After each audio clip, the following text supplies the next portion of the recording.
യൂദായുടെ ലേഖനം ഒരു പഠനം. Part number 6.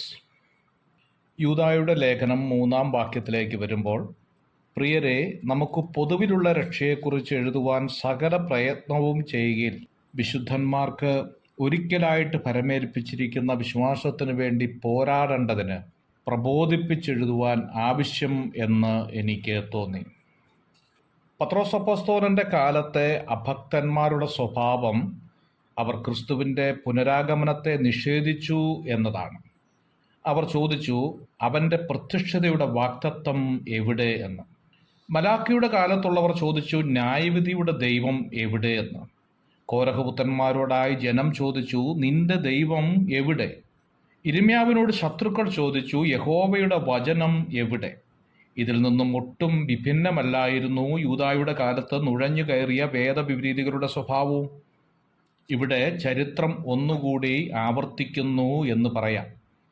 ദൈവത്തിൽ നിന്നും മനഃപൂർവ്വം വഴുതുമാറി ഇരുളിനെ സ്നേഹിക്കുന്ന ആധുനിക തലമുറയുടെ ചോദ്യങ്ങൾക്ക് ദൈർഘ്യം കൂട്ടുന്നതാണ് യൂദായുടെ ലേഖനത്തിലെ വാക്യങ്ങൾ പരിശോധിക്കുമ്പോൾ കാണാൻ സാധിക്കുന്നത്. പൊതുവിലുള്ള രക്ഷ അഥവാ കോമൺ സാൽവേഷൻ എന്ന പ്രയോഗം ഇവിടെ കാണാൻ സാധിക്കുന്നുണ്ട്. പൊതുവിലുള്ള രക്ഷ എന്നതുകൊണ്ട് അർത്ഥമാക്കുന്നത് മനുഷ്യന്റെ ആത്മരക്ഷ സാമൂഹ്യമായ ഒന്നാണ് എന്നല്ല. ക്രിസ്തു കാൽവറിയിൽ ഒരുക്കിയ വീണ്ടെടുപ്പ് സർവ്വലോകത്തിലുമുള്ള സകല ജാതികൾക്കും വിശ്വസിക്കാവുന്നത് പോലെ തന്നെ സൗജന്യമാകുന്നു.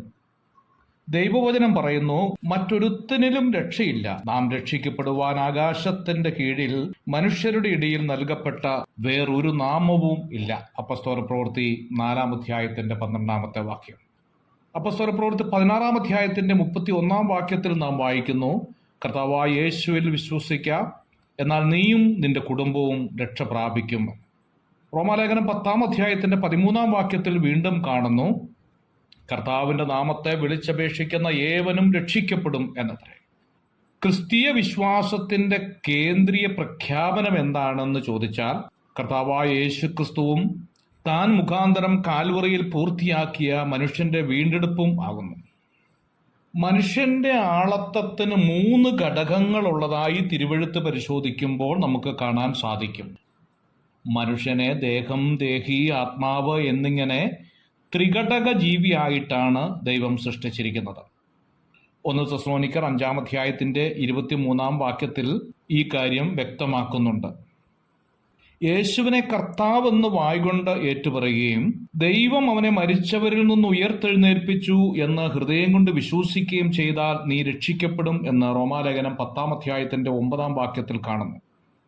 എപ്പോൾ ഒരുവൻ ക്രിസ്തുവിനെ വ്യക്തിപരമായി സ്വീകരിക്കുമോ അപ്പോൾ ആ വ്യക്തിയുടെ ആത്മാവ് രക്ഷിക്കപ്പെട്ടു കഴിഞ്ഞു എന്നുള്ളതാണ്. അഥവാ ആ വ്യക്തി നിത്യജീവന്റെ അവകാശിയായി തീർന്നു എന്നതാണ്. പാപിയായിരുന്ന മനുഷ്യനെ ദൈവം നീതിമാനായി പ്രഖ്യാപിക്കുന്നു എന്ന്. ഈ അവസ്ഥയെ വേദശാസ്ത്രം നീതീകരണം എന്ന വാക്കുകൊണ്ടാണ് അർത്ഥമാക്കുന്നത്. വിശുദ്ധീകരണം എന്നതിന് 2 ഭാഗങ്ങളുള്ളതായി തിരുവെഴുത്ത് പഠിപ്പിക്കുന്നുണ്ട്. യേശുക്രിസ്തുവിന്റെ രക്തത്താൽ കഴുകി തന്റെ മക്കളാക്കുമ്പോൾ നാം വിശുദ്ധന്മാർ എന്ന് വിളിക്കപ്പെടുന്നു. ഇത് ക്രിസ്തുവിൽ നമുക്കുള്ള വലിയ സ്ഥാനത്തെയാണ് കാണിക്കുന്നത്. നമ്മുടെ വീണ്ടെടുപ്പിന്റെ പൂർത്തീകരണം നാം ക്രിസ്തുവിന്റെ സ്വരൂപത്തോടനുരൂപമായി തീരുമ്പോഴാണ് എന്ന് തെസ്സലോനിക്ക ലേഖനത്തിൽ 4-ാം അധ്യായത്തിന്റെ 16-ാം വാക്യത്തിൽ കാണുന്നുണ്ട്. അഥവാ ആത്മാവും പ്രാണനും ദേഹവും അശേഷം നമ്മുടെ കർത്താവായ യേശുക്രിസ്തുവിന്റെ പ്രത്യക്ഷത്തിൽ അനന്യമായി വെളിപ്പെടും എന്ന് തെസ്സലോനിക്ക ലേഖനം 5-ാം അധ്യായത്തിൽ നാം കാണുന്നുണ്ട്. അവനിൽ ഈ പ്രത്യാശയുള്ളവരെല്ലാം അവൻ നിർമ്മലനായിരിക്കുന്നത് പോലെ തന്നെ നിർമ്മലീകരിക്കട്ടെ എന്ന് 1 യോഹന്നാൻ 3-ാം അധ്യായത്തിന്റെ 13-ാം വാക്യത്തിൽ നാം കാണുന്നുണ്ട്.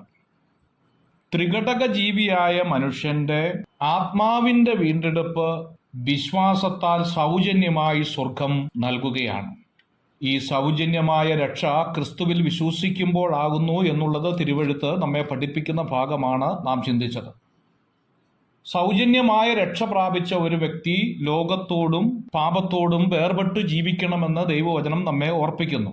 ശരീരത്തിന്റെ രക്ഷ കർത്താവിന്റെ കാഹളനാദം മുഴങ്ങുമ്പോൾ സംഭവിക്കുന്നു എന്നുള്ളതാണ്. രക്ഷ ത്രികാലങ്ങളിൽ നടക്കുന്നു എന്നാണ് അതിൻ്റെ അർത്ഥം. രക്ഷിക്കപ്പെട്ടു, രക്ഷിക്കപ്പെട്ടുകൊണ്ടിരിക്കുന്നു. പൂർണ്ണമായ രക്ഷയിലേക്ക് കർത്താവിൻ്റെ കാഹളം മുഴങ്ങുമ്പോൾ നാം അടുക്കും എന്നതാണ് ഈ ഭാഗം പഠിക്കുമ്പോൾ നമുക്ക് മനസ്സിലാക്കാൻ സാധിക്കുന്നത്. God bless you.